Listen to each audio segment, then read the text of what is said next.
Hello, this is Adam Began, and I'm the host of Historically Haunted Show, where I talk about some very rare historical and haunted locations that I visited. I also interview some of the very best in the paranormal and cryptozoology field. So tune in every Friday at 8 p.m. Eastern Time on Paranormal King Radio Network. And prepare to be educated about the unknown.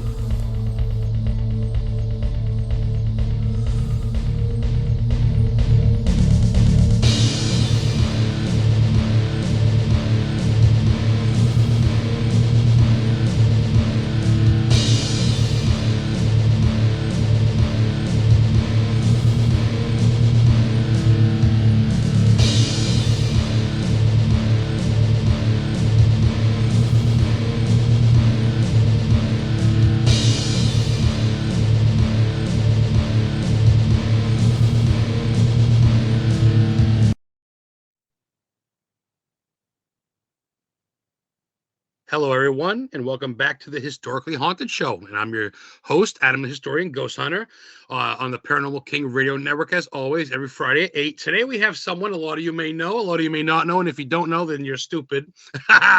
This is someone who's, he's a part of a bunch of groups. Right off the bat, he's the author at the Phantom Messages. He's the host of the Haunted Chronicles.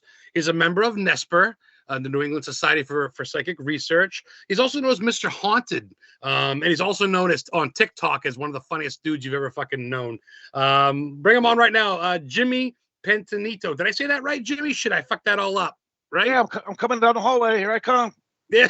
Oh, I thought it was a black mist, and no, it's Jimmy.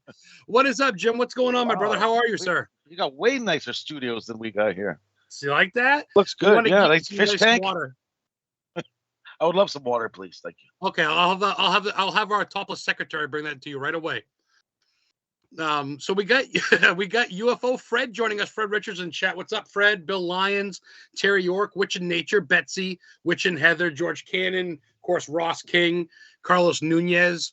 Let's get right off the bat, Jim. What's going on? I haven't seen you since the first Warren Con last October. What have you been up to, my friend? Oh boy. It's a vague question. It's just a boring question. Just work. Work. I have nothing interesting to say. I've been working. No, that's fine. Of course, you're busy on your TikTok and stuff like that. Yeah, sometimes I got to stop work and make a TikTok. So. You get some funny shit going on. I seen you guys get the Warren 2 thing. You're going to be a part of that, obviously, coming up. That's kind of hot off the press right now. That's the 29th, I believe, of October of this year. Yeah, it'll be the 29th of October at the Mohegan Sun Casino in Uncasville, Connecticut. Wow, big dog, a one-day thing instead of a 2 or 3 day thing. Yeah, you guys really sold out last time on that.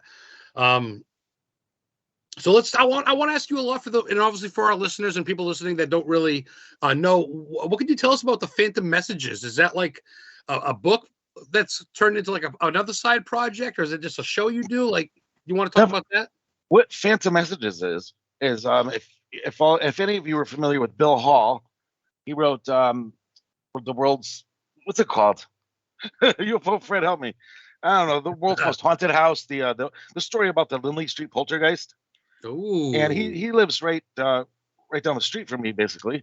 So I was interested in writing a book about my experiences.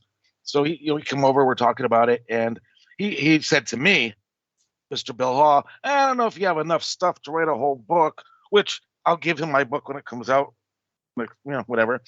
But at the time, he said, I don't know if there's enough stuff to write a whole book about that. And then he says, well, I've been wanting to write a book too, but I just can't think of something new subject matter.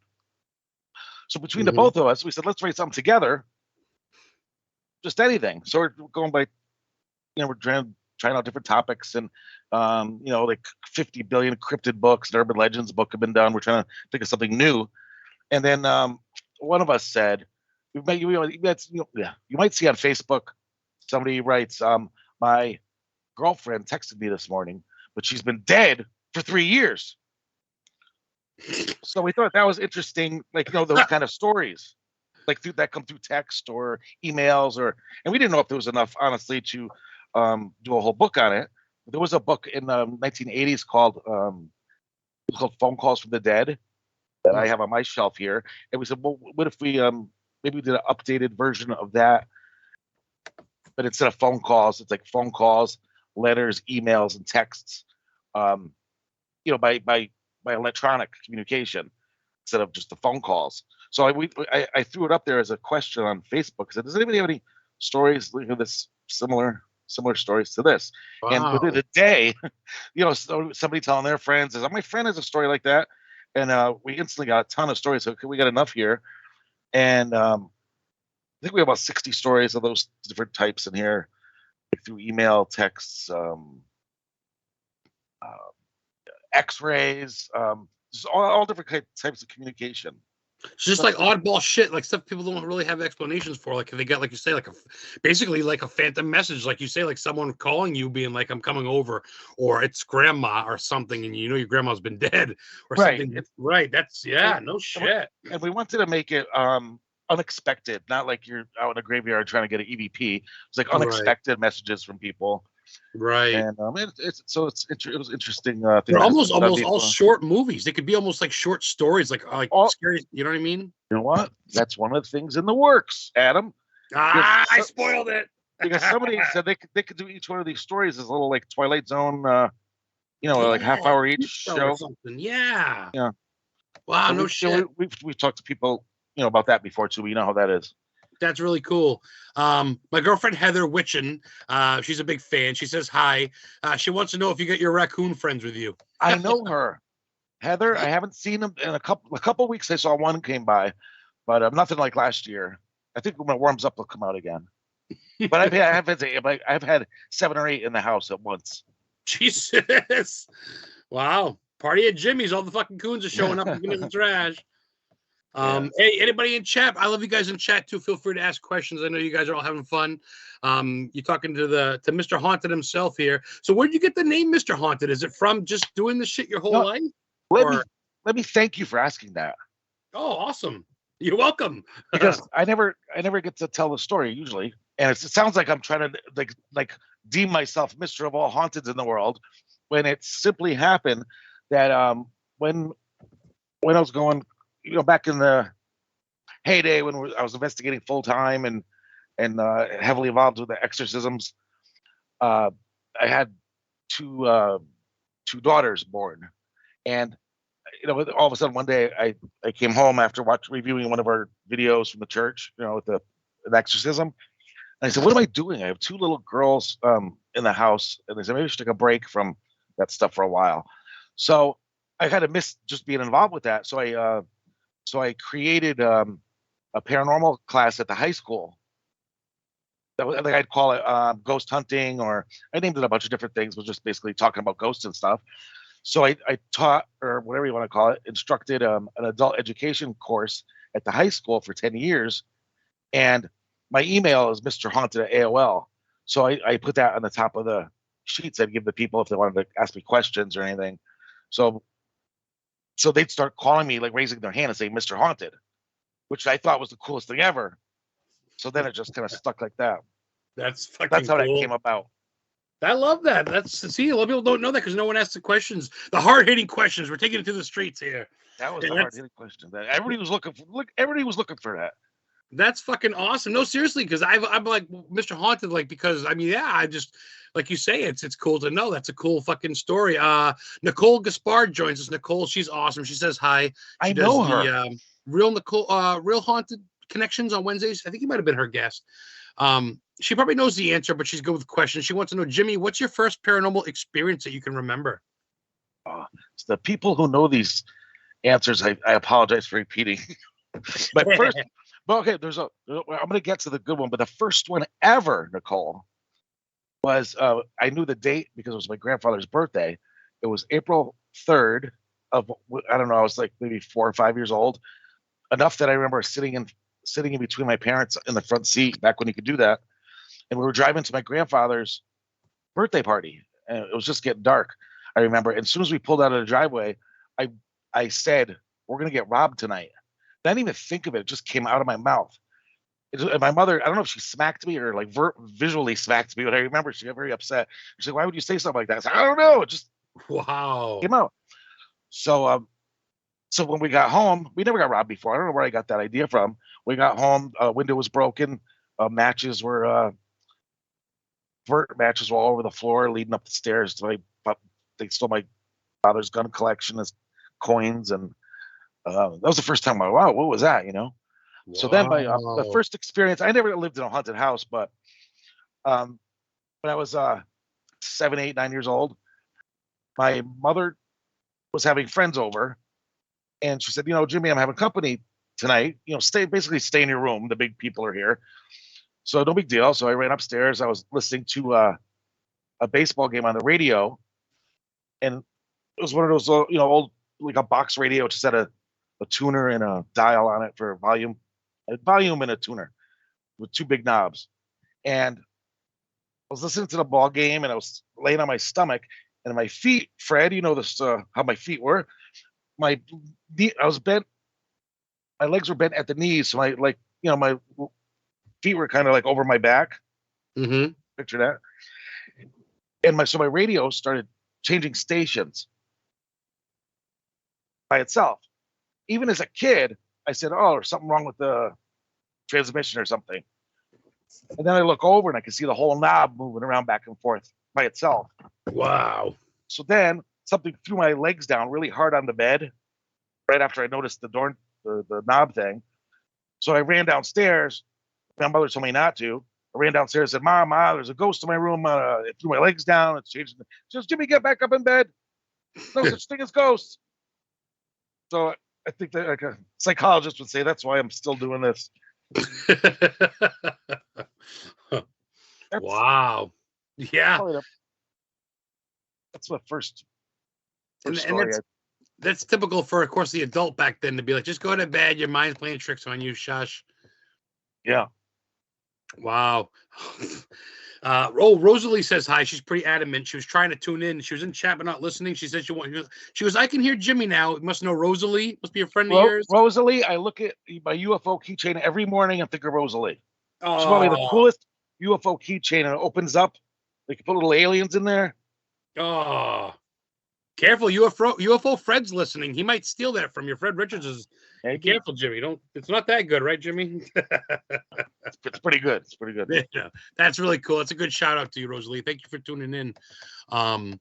We got some questions here real quick. Witch in Nature, Betsy Brown Williams, she says hi. She wants to know what items in the Warren Museum bothers you the most, or like intimidates you, I guess. Is that Betsy? Yeah, Betsy Brown Williams. Yeah, she rolls with the searchers and shit. She loves you. Yeah. Nothing scares me in the museum, but it's funny because most people talk about Annabelle, or the Shadow Doll, or what I think the coolest item is, and you'd appreciate this, being the historian. They have parts from Flight 401 in the museum. Whoa. And if nobody's familiar with the flight of, is it 401? I think it is. That a airplane crashed in the Everglades, maybe in the early 70s or something. That in the Everglades, yeah. And they salvaged parts of the plane for other planes. It's like, what?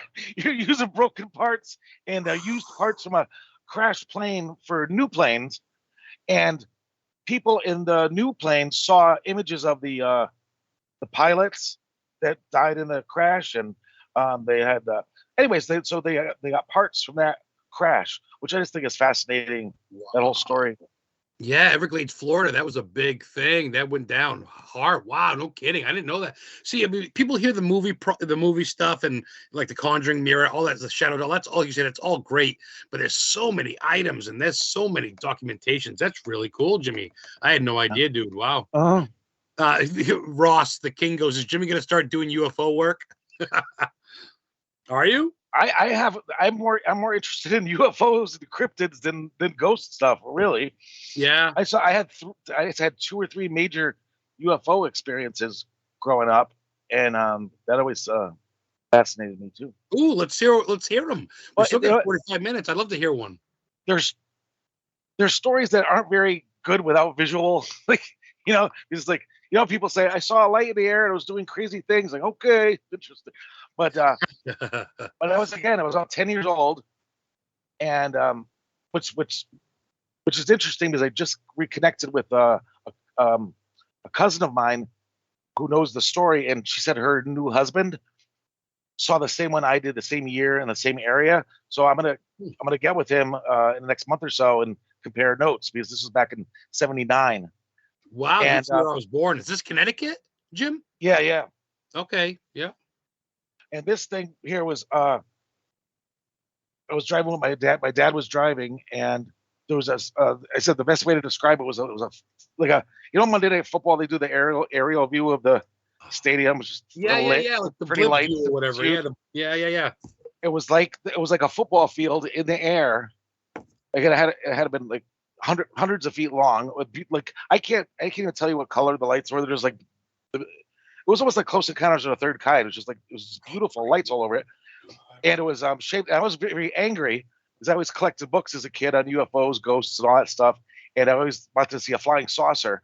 And this thing was the cigar-shaped one, and I was upset because I didn't see a saucer. I was like, "What?" It was right over our heads. It wasn't like far away at all. It was right over the tree line, and every car that was a major 4-lane highway type thing. Every car was parked on the side of the road, just watching, staring up at this thing. Oh man, I mean, so many witnesses at once. That's fucking got me goosebumps. Wow. It was right over our heads. So we just watched it. There's nothing else you could do. And it just went down the street along the treetops, and then it got to a certain point and just zoomed off to the left, and who knows where it went. And it was daytime; it wasn't dark. And my dad, as soon as he got home, we called the police department. He goes, "What do you do?" And they said, "Oh, that was an advertising blimp." Like they already had an answer within a minute, and like probably 90% of the people that they probably believed whatever the police told them, but it was no blimp. Blimps don't take off, and like I said, I can't wait to talk to that guy and compare notes on it because it was. And then Fred wants me to tell him what I texted him about. There's another one I saw when I could tell the exact year. Whenever Kolchak the Night Stalker was on, whatever year that was. Kolchak the Night Stalker. Is that a movie? Is that a TV show? Adam, if you never watched Kolchak the Night Stalker, he's one of the hugest influence. Oh my God! On Friday nights, he was a reporter that always stumbled across paranormal stories, and his boss used to get mad. He goes, "We can't write about vampires," and he used to go investigate all these. X-Files was the influence from Kolchak. No shit! I love X-Files. Wow, yeah. I can't believe I heard of this. Most of these episodes are on YouTube, and it's the best show. It was my favorite show. So I was a little nerdy kid, and my mother wants to go visit her friend on a Friday night. I was like, "Ma, I got Night Stalker Friday night. I gotta watch it." So she got me one of those radios where you could I forget what it's called, but it has bands on it, so you can listen to ABC or NBC. You can listen to yeah. You carry it with you, and yeah. So she bought me a radio so I could listen to it on the way back. So we're going across this bridge, and it was on a big curve, which is important. But anyway, so I'm looking out the window, and there's this big sphere, like a silver sphere, with these spikes coming out of it. And they were very symmetrical the way they came out, like one long one short one long one, and every other one had like a red light at the end of it, a little red light, and it was zooming across like it was hovering about 50 feet above the water where we're on the bridge, and it was going, those little water bugs, so they skitter across the water like a pond. The water skippers, yeah. Water skipper thing. It was doing movements like that, like it didn't make any sense. And it was 50 feet above the water. And I was like, "Ma, what's that?" And she said, "What's what?" And like, said by the time we went around the curve, she couldn't see it anymore. But I still like, what was that? Like, it was probably 50 feet, in diameter. It was big, and I still never knew what that was. And then I figured that's good enough because a lot of people that, especially UFO enthusiasts, never even get to see one. And I saw two things that I don't know what they were. Yeah, or they're odd. And then just 2 years ago, me and Bill were driving. Me and Bill had a speaking engagement a few towns away. I was coming home at night. I was the only one on the road. It's like 1 o'clock in the morning, and I'm going up a hill, and I see these 4 green lights that it's hard to describe. There are 4 green lights that almost shaped like an arrow, and I Oh, couldn't tell if it was 4 different separate crafts or whatever, or one that just had lights at the end of it because it was so far away. But they were big enough. It was far away. I'm saying it was big enough that I could see that the green lights were big. So I mean, it wasn't a drone or anything. It was so big. But anyway, so like an idiot, my friends Fred and Susan are big UFO people. So I'm texting them while I'm driving. I said, I'm like looking at a UFO right now. I was like, we'll get pictures of it. So oh my like God. like an idiot. Let this be a lesson to you people that learn from my mistakes. I'm taking a picture into my windshield, like while I'm driving, like snapping away, trying to take as many as I can to see if one will come out decent. And I pulled over. So anyways, I went across my field of vision and went somewhere else. Then I got to the side of the road and I tried to tell them all the details immediately so I wouldn't forget them. Oh yeah, fucking right. Yeah. So I told them everything, exactly when it happened, the exact time it was, what road I was on, what the lights looked. I drew it immediately, what it looked like, the color green, all that. So then there was nothing. I didn't see anything in the newspapers or I didn't hear any buzz about it. And then I was watching YouTube for the next week to see if anybody else saw anything like that. And about 3 days later, I found somebody in Massachusetts had a video of the same thing I saw. It looked like the same thing. Wow. At the So same pretty much time at night or whatever day. Yeah, but just the color green, doesn't make sense when you see green lights in the air shaped like No. an arrow. I don't know what. I said I don't know what they are, but it was interesting. That's pretty weird, especially like that back to back like that. Yeah, I love that shit. I mean, New England, as you know, is full of that stuff. Of course, Betty and Barney Hill, but I mean, we're full of UFO sightings around here. Connecticut's full of that stuff. That's cool that you do cryptids and shit. Because I mean, obviously, Mr. Haunted, and of course with Nesper, everybody knows ghosts, demons, all that stuff, which is great. But I didn't really think you were into so you're into Bigfoot too, then? Well, not a Bigfoot, but all the oddball ones too that you don't normally hear about. Like every, the Loch Ness monster and Bigfoot and Yeah, they're kind of the foregoers. Yeah. I didn't know there's just so many. There's thousands of them. There's thousands of these little crazy creatures all around. And I help my friend Junebug. He does, since I can't do my show right now. I help him with his. I'll send him in little clips and stuff. And we just did a 2-hour Cryptopalooza show last week. Ooh. Which one's that now? I've been getting Fred shares it a lot, like vampire talk and shit. Is that the show that you're talking about? Yeah. We did vampires. Go ahead, say the name of it. Oh, it's In Dark Places. Yes, In Dark Places. Okay, because one week it's about vampires, next week it's about Wolfman. I'm like, this is cool, and I heard your voice on it, and I wasn't sure if I should have asked you first, but check out In Dark Places, guys. It's some pretty cool topics. Yeah, some pretty wild shit. Yeah, that's cool that you do that. So it's not really your show. You're helping out, so to speak. But yeah, it started out like he was all his co-host that he was doing it with kind of disappeared. Oh yeah, so he's the nicest guy, Junebug, and he used to listen to the show, my show every week, and I had him on as a guest. He's a big UFO researcher down there in West Virginia, and I used to send him little clips, like Art Bell type clips, like with the Art Bell music. I was here, listen to Junebug, whatever. And then he'd throw it in a show. I said, that's cute. So then I do breaking news stories for him, and he'd throw it in the beginning. And then he goes, do you want to, basically said, do you want to help me out once in a while? I said, sure. So I think 30 episodes later, every week I'm sending them in stuff. Oh, that's cool. We don't do it live a lot, but. Yeah, and of course you. Oh, I gotta do it because it's fucking a riot. And plug your TikTok. So for those of you listening, want to follow. Oh Jimmy. No, please don't. Please, yeah, you gotta say it. Tell everybody. I think it's just Mr. Haunted on TikTok. I don't even know. I don't know. Some of the shit he does, man. I tell you, if you're having a bad day, go to his page first thing in the morning. If you're having a bad Monday, I do make some good videos, guys. I do. I get some more questions, but every time someone writes something, it gets down and I can't see. It's Mr. Haunted on TikTok. Just all one word, Mr. Haunted, MRH. All right, on TikTok. You guys hear the man. We got some more questions coming in. They're coming in hot. We got a lot of people listening that are fairly new. That's cool. Welcome, Zariana. That's cool. Welcome. Thank you for joining up. Betsy and Ross both say thank you too for answering their questions earlier. Thank you. I want to get to that. They really look. I know Betsy was a big fan of Nesper and you, and she was excited to talk to you guys. Terry York wants to know. Terry's an average listener. Listens pretty much every week. What's your fondest memory of Ed and Lorraine? Because of course you worked with them when they were still here. Obviously you guys had. I've seen pictures. You guys had supper together. It wasn't just ghost hunts. You guys were a family, man. You guys hung out at the house. You cut jokes, huh? What's your best time with the big guys? I'm probably gonna fail miserably in remembering a great memory. But you're welcome, Terry.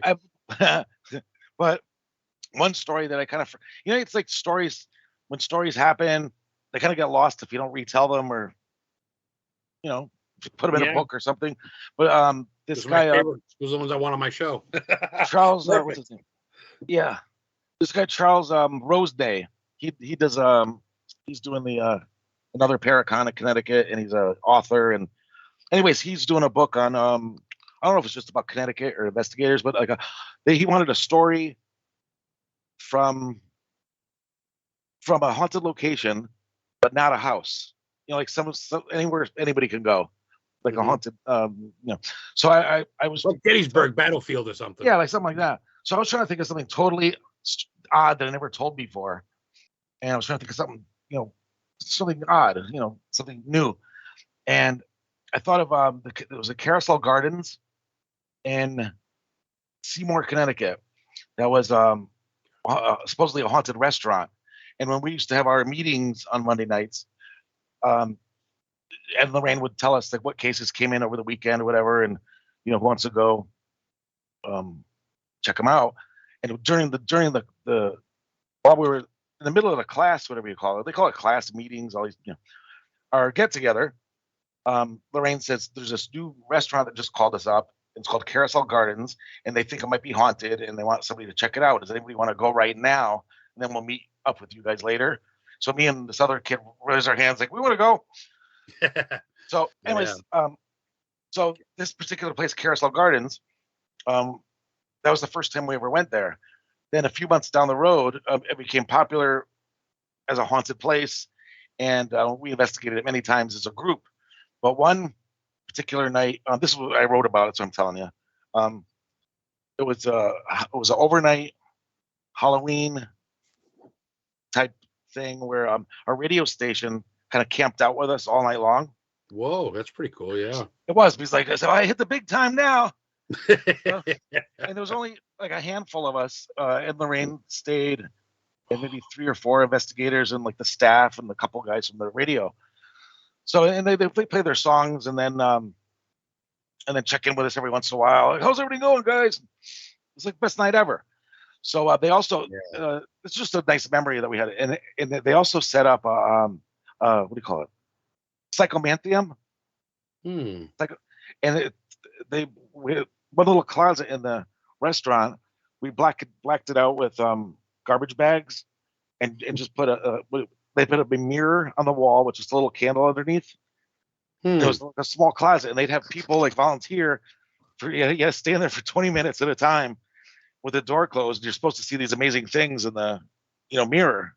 No shit. And yeah. So then 2 or 3 people ran out of there that volunteered. I don't know what they saw. One guy said he was seeing like monsters and lions or something, and I did it. I didn't see anything. But the reason it's memorable for me was before the radio show started, we were just sitting around the dining area in the restaurant when I had the video of it. Ed and Lorraine was just sitting around talking with the DJ guy, and he was saying, he goes, I don't really believe in this stuff, but he goes, it's Halloween, it's good for, it's good, people like to see this or whatever, like to hear this type of stuff. But he wasn't making fun of it. He was just saying, I'm not really a believer. And as soon as he said that, a glass on the table, like 2 away from us, just shattered into he described it as 1 million pieces. Wow. As soon as he said it. So it's just little stories like that. That's fucking awesome. I can just see Lorraine like winking or just smiling or something after that. No kidding. That's someone's this so it looks like someone's saying that supposedly it's a hair academy now.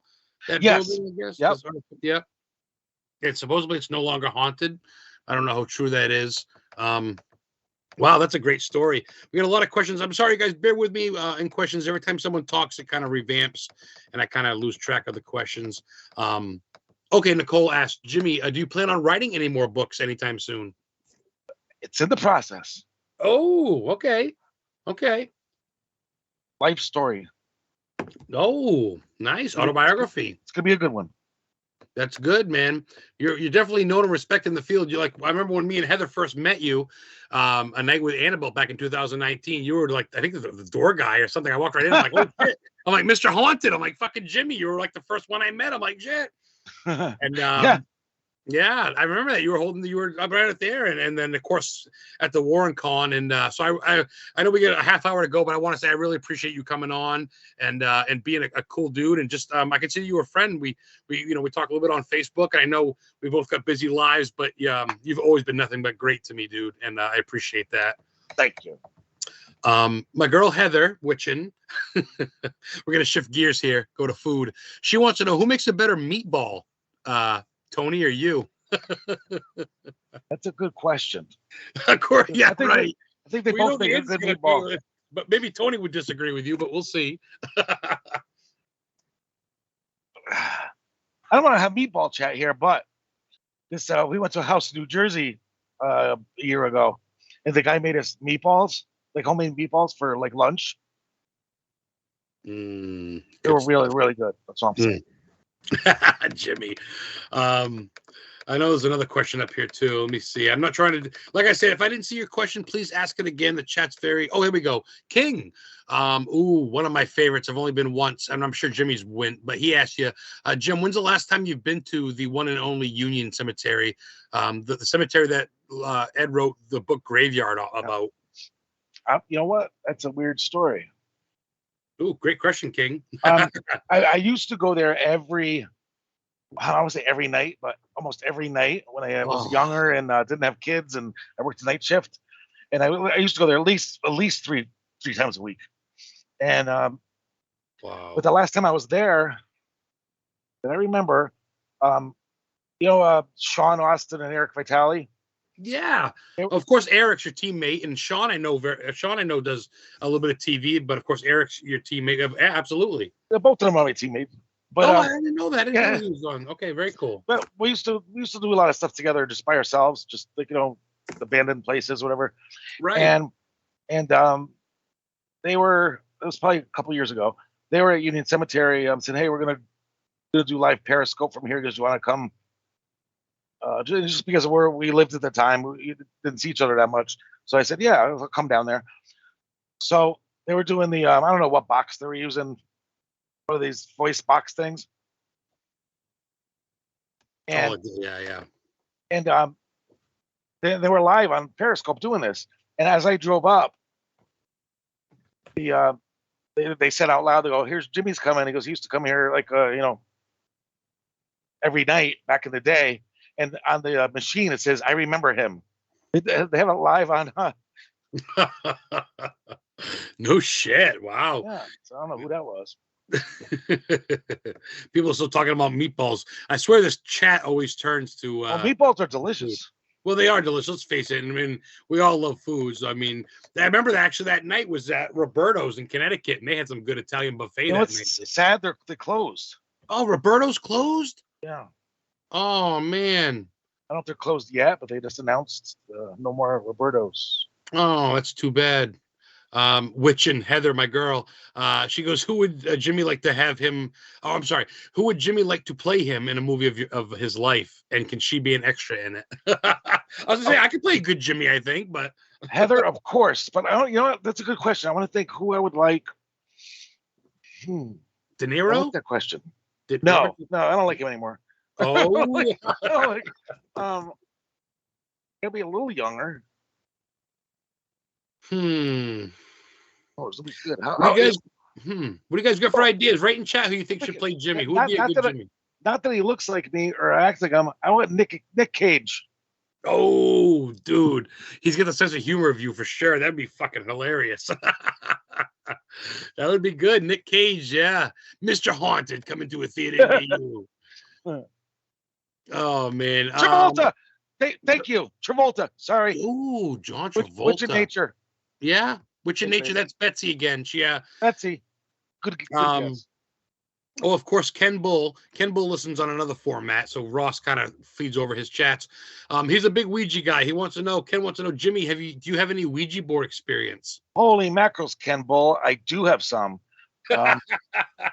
Personal and, haunted house Ouija board experiences. When we were a kid, me and my sister used to play with the Ouija board like it was a toy. And we had a aunt that died, and we were at the age where we're too young to go to the funeral. They didn't want us to go to all that. So me and my sister, she was our favorite old aunt, So it's it's like if you use the Ouija board, and it's like if you already know the answer in your head, and you say, "What color is banana?"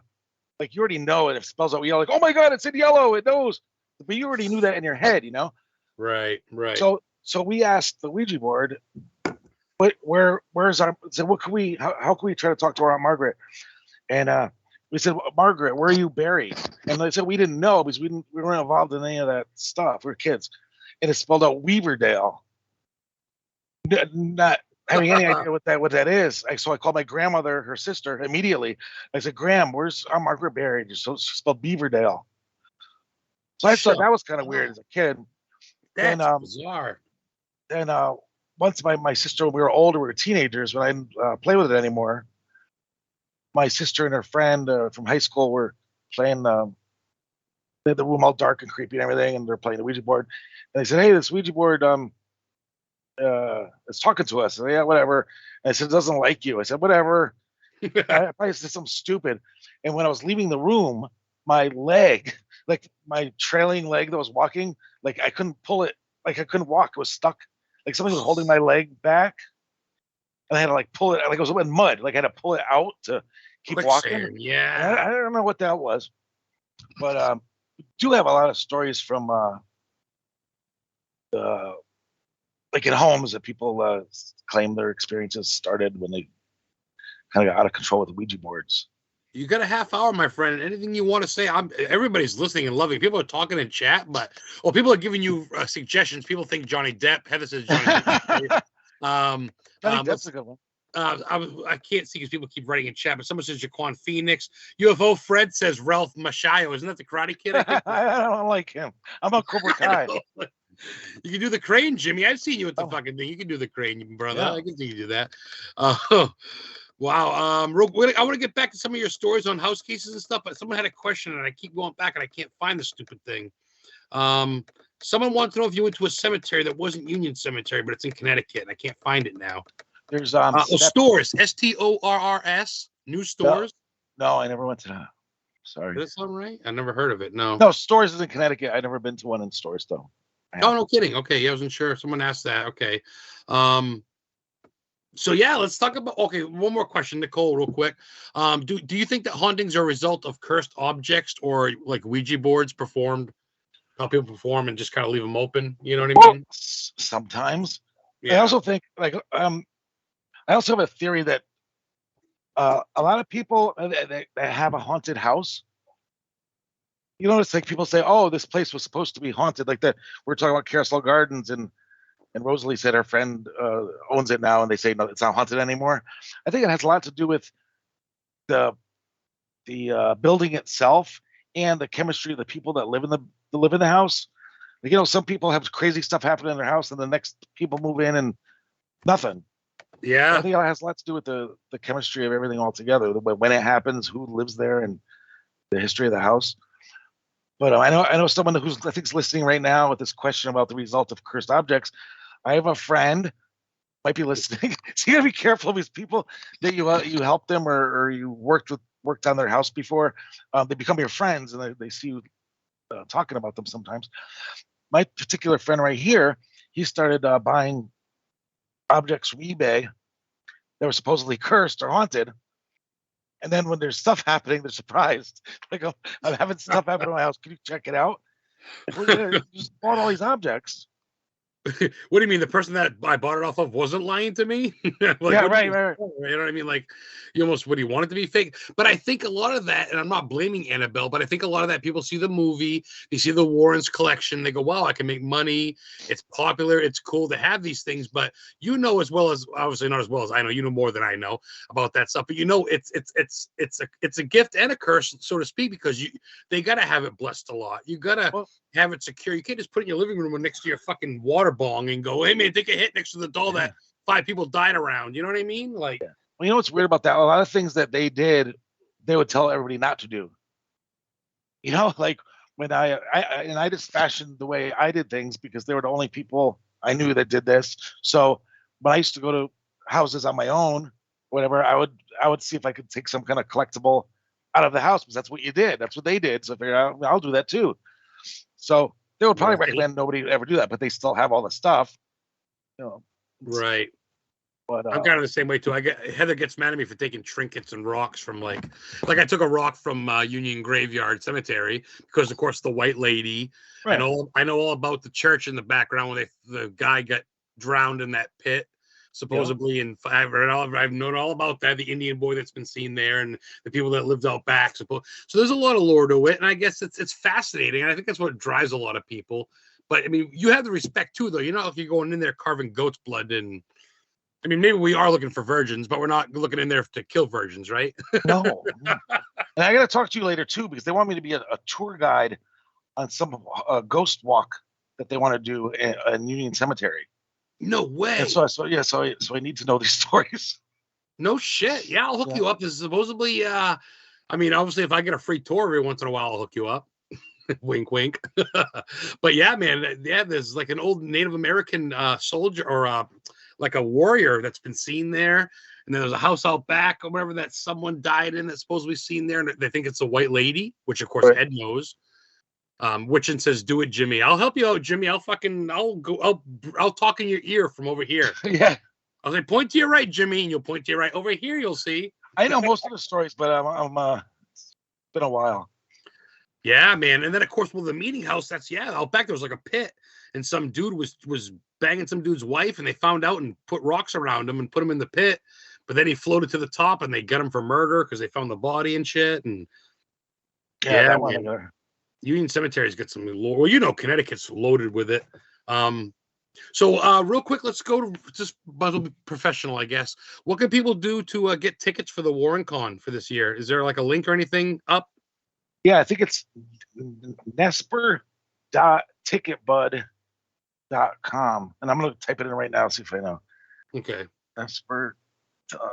I'm so you guys can meet Jimmy like I did, take a selfie like my profile pic. I went up, I go, Mr. Haunted. He turned around. You guys did fantastic work because you guys I don't want to say you were caught off guard, but you all did. Oh my God. Oh yes, I was very flustered and overwhelmed. I had no idea. Because I had a table. It's nespr.ticketbud.com. That's for the tickets, guys. At the Warren Con, it's going to be at Mohegan Sun Casino. The casino will open too, so you guys can gamble. Gamble on meeting Annabelle, gamble on meeting Mr. Haunted, and gamble at the One-Armed Bandits. Yeah. It'll be crazy. That's going to be a good time. Yeah, you guys do. Dan and you and even Chris Galorian, you guys were all just like, okay, what's going on? I was like, holy shit, you must have had 2,000 people a day, easy. Well, I feel bad because you want to spend time with people that were there. And it's so difficult because it was so crazy. Yeah. There's people I saw online that posted pictures of themselves that people I've never met that were states away that I didn't even get to see there.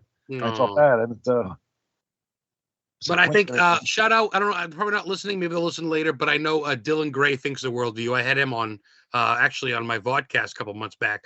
The Haunted Collector Dylan. He loves the shit out of you. He was at your table a lot, helping you. Yep. Dylan and Courtney. Yeah, Courtney. Yep. Emma Rightower. I don't know if I said that right. She's a cool chick. She's a cool little chick, and you got some supporters and followers, and I think you got some good people in your side. So that's cool. Yeah, they all helped me out a lot that day. Yeah, they love you, man. They That's cool. I mean, a lot of people right now could be listening that aren't necessarily in chat. You kind of need to open 2 formats. So I'm sure there are a lot of people listening, and it'll be on YouTube and stuff tomorrow. We're talking to Jimmy, Mr. Haunted, Nesper, Phantom Messages. He's all over the place. So yeah, and let's go off subject a tiny bit. We already started talking about food. What do you like for tunes, dude? You're kind of all over the place with music. You always have music in the background. You like classic rock, I'd think, if I had to pinpoint one thing, but I feel like you're all over the place, kind of. Is that fair? I'm going to before I came out with you, I listened to Neil Sedaka, Falling in Reverse, Will Smith. Wow. I'm looking at my list. There's like 3 different genres right there. Easy. Yeah, I like everything. That's pretty cool. I like the 50s most though, like the doo-wops, like the era. I could see you being a big bopper type guy on the dance floor with your fucking blue suede shoes, dude, on the rug. Like you're Temptations. You're definitely a party animal. You're pretty funny. Your kids get that. I remember meeting, I believe one of your daughters. You have 2 daughters? I met one of your daughters at the table, and I bought the dog tag off you guys. She was all painted up. They take a lot of pride. Do they follow in your footsteps? Do they try to ask you questions about things, or do they kind of do their own thing? They're both interested. Yep. And they're both interested, and they both help out where they can. Nothing notable to say. Oh, this one's doing this or this one's doing that. But. Right. Well, yeah, I would say they're still young too, but I mean, they look up to you and they kind of dig the field, which is kind of neat. That's cool. Do I need to join the group to help out for this year? As Ariana, I hope I say that right. She wants to know if she needs to. You must know her. She wants to know if she needs to. Okay, she wants to know if she needs to join the group to help out. I imagine at the con. If they need volunteers, I'll find out. I don't know. I think Dan's in charge of speakers. Chris is in charge of more of the venue. So if we bring that, I'm going to see them this weekend. So I'll try to find out. I actually messaged Dan yesterday saying if he needs a speaker, I'd love to do it at no cost because I plan on going anyway. I said if you need any help, if you need someone to literally wipe down the urinals, I will do it. I just want to be part of the team. I love you guys, dude. We look up to you guys. We do, man. Like you guys. I mean, obviously, like you can't look at like false prophets, and I get that. But if you're gonna look at people in the field, Nesper. You know, all you guys have your side projects, but you're all under the Nesper umbrella. And, you know, Tony thinks the world of you guys, and that's great. I had Tony on my show, and he was saying how he loves you guys. Nicole asked again, too. Nicole, thank you so much. She goes, Jimmy, have you ever been to or do you want to go to the Queen Mary ship in California? I've never been there. Never been there. I mean, stuff on my bucket list. I know I can't go everywhere. I really want to go to New Orleans. Ooh, what's Jimmy's bucket list? Yeah, let's hear it. I want to go to New Orleans. Yes. I want to go to England and see all those haunted castles in Scotland and Ireland. Oh, you dig that stuff too. Yeah. New Orleans just freaks me out. I'd love to go there. You've been to Salem? You must have been to Salem. You're close enough. Yeah, it's the touristy stuff though. One time. It gets old. I know. It does. New Orleans seems pretty cool. I'm just way more interested in the personal cases than the touristy things now. I'm old. Yeah. That's cool. I can respect that as a historian type of guy. That's my thing. Like, you know, like people, I kind of get upset when people call it the Conjuring House. I'm like, that's the fucking movie, dude. Yeah. It was the Prawn family haunting. It's the Harrisville Road farm. It's not the Conjuring House, but the haunted farmhouse, the bewitched farmhouse. Yeah, Bathsheba, right? They hear her graves. A lot of people see the movie. They call it the Conjuring House. And go, who's Bathsheba? I'm like, have you even watched the movie, guy? I don't get it. Oh, let's see. King wants to know, Ross, dude. Ross, I gotta admit, Ross is probably blushing in Canada right now, but he told me, do you know Jimmy? One of the first things when I got on the show, he thinks the world of Mr. Haunted. I swear, he likes you bigger than Tony. He just thought you were the shit. When I told him I had you on, he's like, oh, it's gonna be a must see for that one. I go, oh yeah, but no one else was. But he loves you to death, and King Ross is a great dude. Yeah, he is. Yeah, he thinks you're awesome. He wants to know why doesn't Nesper have more events since you do so well? I think I know the answer to that, just because that's really not what you guys are about. But I'll let you answer that. No, I think that, especially for the last 2 years, what's been happening at all the restrictions and stuff, that doesn't help. That didn't help at all. No, so, the 20 feet apart thing and all that, and they did a bunch of stuff locally. before that. But I think you only could do so much because the area they're in, they always, like I said, the Roberto's restaurant is where they have most of their events. Mhm. And so it's like the people in it, it's so saturated with the same people that you have the same group that wants to go all the time. So you're not really, it's always the same, what I'm trying to say. It's always the same spot. So you're not getting people from all over the country. People from all over the country still come to the events, but because it's, they don't want to bring the objects too far away for obvious reasons. So they would do more probably if they could get out of the same market, if they went different places. So I think by doing the big ones, they kept more people happy. They get to see the museum objects because that's why I think it's going to. Yeah, that's why I think it's going to be big at Mohegan because, man, I saw Rob Zombie and Marilyn Manson at Mohegan Sun. It's a big venue, and I think if anybody can do it, it's going to be you guys. And I know me and Heather already got our hotels before we even got our tickets. Heather also asked again, great questions tonight, Witchin. Has Jimmy ever been to Maine? You ever been to my stomping ground? You must have. I've been to Maine a few times, and I actually have a story about that too. Oh, yay! Let's hear it. When I was a kid, we were so poor. A young haunted. Our vacation, because we were so poor, my vacation consisted of going to my mother's friend's house, her friend's dad's house in Maine, and I was a little kid, and there was nothing to do. We just stayed at these people's house, and also I didn't even know where I was because I was a kid. I didn't know what town I was in or anything. But I remember every morning I'd wake up. We stayed there for a week or two, and every morning I'd wake up, and this kid that was much smaller than me he's very chatty, and he used to come up and say, "Hey, my name is Owen." I go, "Okay," and we used to walk around town together, and he was like a little I don't know, he's a little companion for the time I was there. And then he had a sister named Naomi, who he used to go to. There was a beach somewhere around there. We used to walk down there. He goes, "I have to check in with my sister to tell her I'm okay," whatever. Every so often. So then when I got older, I'm reading one of Stephen King's books, and it says, Stephen King lives in Bangor, Maine, with his children Owen and Naomi. And I'm thinking, this posted a big picture of my fat face in there. How many Owen and Naomi combinations are there in Maine at around that same age? So I'm wondering. I always wondered if that was Stephen King's kids. They hang around the state a lot. You don't hear those two names in Maine, let alone together at all. I've never heard of it. This is in the 70s, so who knows? But that's my interesting story from Maine. That's pretty cool. I've been to Stephen King's house in Bangor and his childhood home in Durham, where he grew up until he was 18 and wrote his stories under an apple tree, man. I'm a Stephen King junkie. I think his wife likes me too, but I went to the same high school as him. I went to Lisbon High School. We went to the same one together. History Channel was there my senior year doing a documentary on him. You went to the same high school? Yeah, Lisbon High School. We're both Greyhounds, man. Lisbon, Maine. Yeah, not Lisbon, Portugal. Yeah. You know what's cool about that stuff when a celebrity lived in your town, and then like for example, you remember what's it called? Welcome Back, Kotter.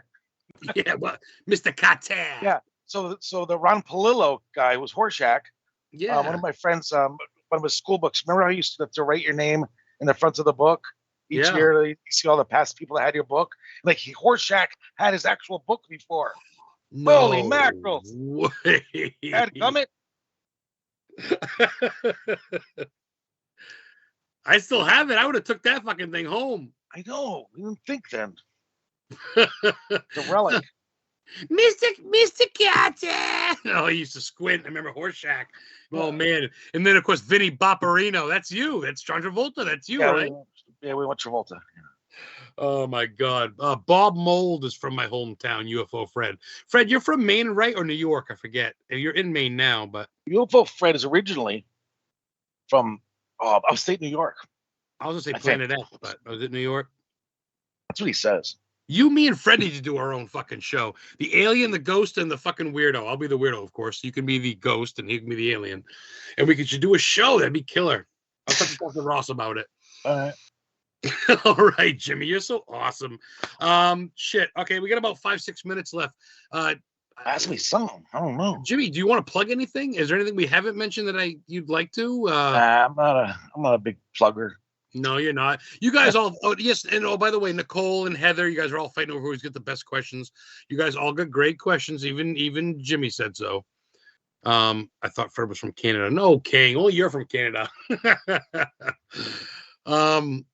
Yeah, so we're talking to Mr. Haunted, man. We're talking to Jimmy. You guys know who he is. He's all over the place. Some of the stuff you got on TikTok. So when you do a TikTok video, do you actually like plan it out? Do you just do it live right then and there? Because some of that must take planning because it's pretty fucking funny. It's hard to explain. Yeah, Dawson's Creek actor Brian Leach was from our town too. Oh yeah, no shit. Most of them are. I have to plan them. You have to plan this. Yeah, it's hard to explain. See, some work went into that. Work went into them. Your face says it all, man. I tell you. Oh shit. That's so let's see. Let's ask another question. So Jimmy, let me ask you a good question. When the show's done, what are you gonna do? You're gonna pop in a movie, you're gonna make something to eat, you're gonna go for a ride, drink a beer, smoke a joint. What are you gonna do? When the show's over today, I'm probably gonna go probably put my dancing shoes on, go to some highfalutin restaurant. You fucking liar. I'm gonna go smoke a joint. You know, you got me. I need to get high after talking to you for an hour. I'll be asleep in 10 minutes. So I was gonna say, what's a typical night for Mr. Jimmy? I know you're. It's very exciting. Very exciting. I watch YouTube videos about cryptids, and then go to sleep. When is Haunted Chronicles coming back? Ross wants to know. As soon as I get out of the house and get my own place. Good man. Soon. A lot of people are plugging your links, Mr. Haunted. Some people plug your stuff. That's great in chat. Feed the raccoons as Ariana. I love that name. I hope I'm saying that right. She says to Jimmy, no one cares about Ghost or Ed Warren. They all care about your fucking raccoons, dude. And your meatballs. Raccoons are very important. I don't know, man. So yeah, what's your go-to for movies? Are you a documentary guy, comedy? Comedies, romantic comedies. You like you I can't see that. Come on now. Do you like Adam Sandler and shit like that? Do you like goofy funny? Yeah. I could see you like in Hubie Halloween and shit like that, kind of the goofy stuff. That's cool. Woodland Creatures. Favorite shows as a kid? Oh, Happy Days, Laverne and Shirley, Three's Company, Fantasy Island, Love Boat. The plane. 8 is Enough. Danger, Will Robinson. Flintstones. Damn, I had a good Flintstone story for you. Oh, dear. You got time for Flintstones? 2 minutes? Dude, Jimmy, I got all the time in the world for you. All ready? So listen to this. So my dad, before he left us, he was on the couch napping after a long day's work, and I was watching the Flintstones, and Fred was getting hypnotized by some guy, and he was saying like he was repeating, "You are a chicken, you are a chicken." So I look over to my dad and I go, "Wow, I wonder if this really works." Totally serious, you know. So I went over to him, whispered in his ear, "You are a chicken, you are a chicken." He goes, "Jimmy, get out of my fucking face!" Sorry, that's a TikTok. That's what he said. It didn't work. He made it turn into a cock, but not a chicken. Then he left us. Then he was a dickhead, that's for sure. Hey, so watch Kolchak the Night Stalker. I'll send you a link. Please do. Change your life. You're gonna thank me. No, it reminds me of like Creature Feature or like Monster Quest or something, where he was like the host maybe or something, right? No, he was a reporter that that's right.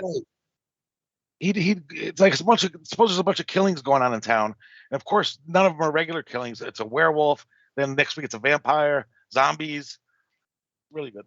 I love that you're into that stuff too. You must have heard of the name Rouge, the red demon from Detroit.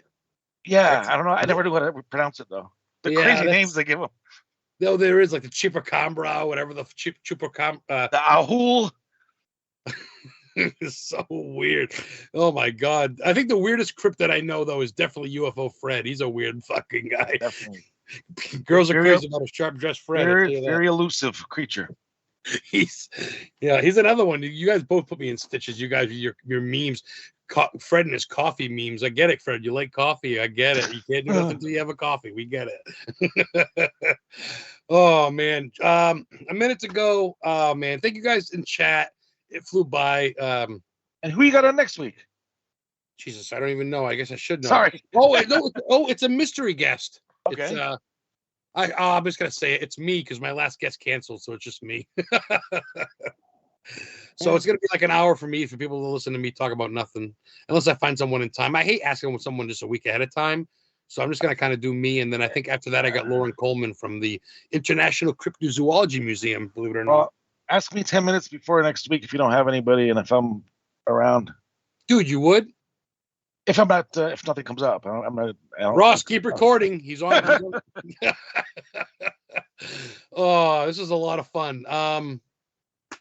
We talk about a lot of stuff. Yeah. We're gonna have Jimmy back on. Maybe we'll have him on my vodcast where you guys can see his face next time. We can hold some stuff up. Real quick, Jimmy. Anything planned at all? Everybody can find you on Facebook, right? Just regular. Yeah. Just type in that name there.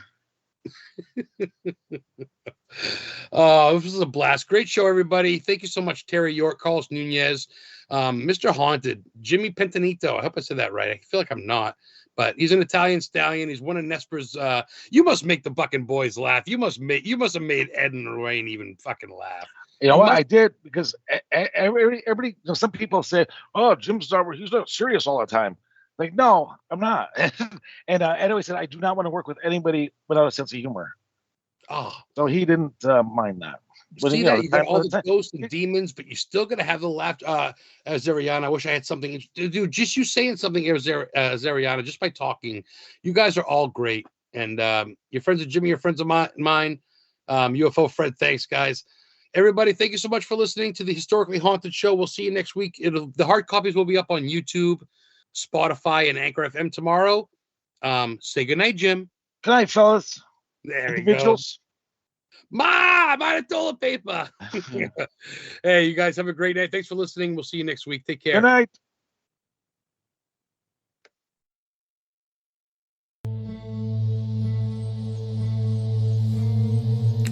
Hello, this is Adam Began, and I'm the host of Historically Haunted Show, where I talk about some very rare historical and haunted locations that I visited. I also interview some of the very best in the paranormal and cryptozoology field. So tune in every Friday at 8 p.m. Eastern Time on Paranormal King Radio Network. And prepare to be educated about the unknown.